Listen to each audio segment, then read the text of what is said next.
Well, I've been in this trading card space for quite some time, and this is going to be one of the more fun videos I think I've ever shot handling an asset, which is, I don't know, it kind of does something to your stomach when you kind of think about it.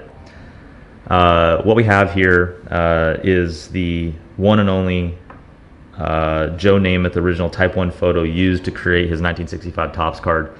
This is the photo, and there are no duplicates. This is the only copy.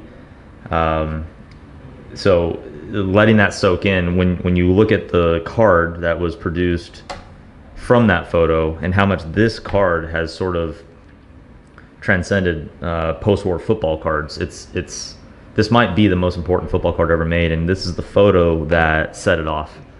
Broadway Joe, I mean, he's the mantle of football to a lot of collectors and investors. And the thought that we have the original Type 1 photo in our possession that was used to produce this mass-produced product, which really became the premier rookie card to own. It doesn't get any cooler.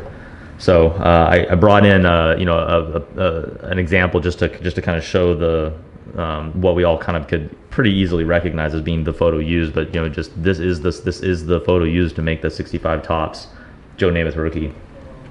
Just a really cool example. So I think when it comes to the positioning of assets in our space, this concept of Type 1 photos is something that's certainly taking off. I don't think it was well understood even going back 5 years, how all of these trading cards that we so readily recognize, they all came from actual photographs. These photographs, over time, we've become better and better at authenticating them to assert them as being the originals, Type 1, 2, 3, and 4. The Type 1s being from the original negative produced within the short period of time after having been taken. This is the only example that's known to exist of that. And as it sits, it's just it's a piece of memorabilia that, in our opinion, it's the closest thing our market has to actual fine art. There will only be the one, and as it sits, it's got that feel of an art piece. It almost feels like it belongs in a museum. It's not appropriate that a single investor maybe should have possession of something like this. It should be in the Football Hall of Fame.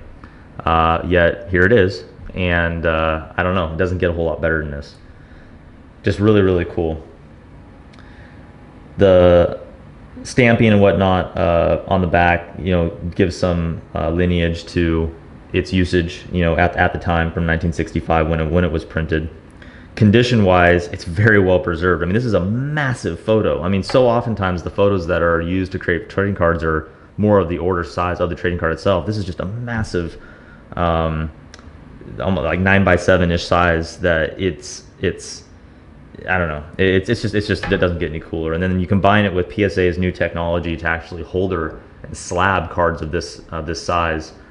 This is just one of the neatest investment pieces that I think we've had a chance of touching in our history, and that's saying something just because we've been around quite a while.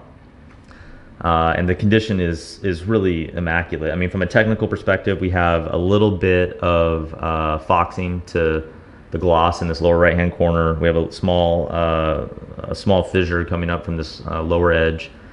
But I mean, I think of a photo of this size being 50 years old, we would expect, literally like pieces of the thing missing. You'd expect corners gone, folded in half 3 times, and this is about as pristine as I think you could hope a piece of paper to have survived for as long as it is.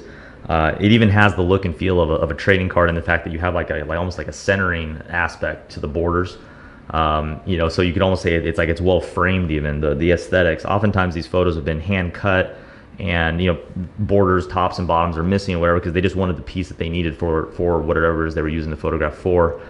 So again, the superlatives are many. It just kind of keeps going on and on, just how immaculate and incredible this thing is. Overall, just an amazing investment piece. Really a fine art equivalent, and we could not be more delighted to feature it here in our vault marketplace. And for those who want something that truly will have no equal, that anybody would look at and go, wow, I'm actually, jealous that I don't have such a thing. This is the one thing that nobody else will ever have. And for those who, pursue football, this is as good as it gets.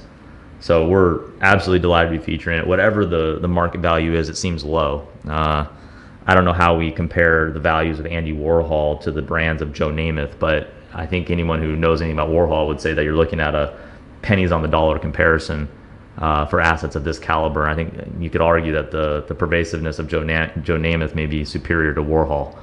How these are as affordable as they are is a little bit of a mind-boggling concept, given how important these are to our culture. So absolutely delighted to be featuring it. It's just as cool as it gets. And we wish any prospective investor the best of luck in trying to acquire something like this.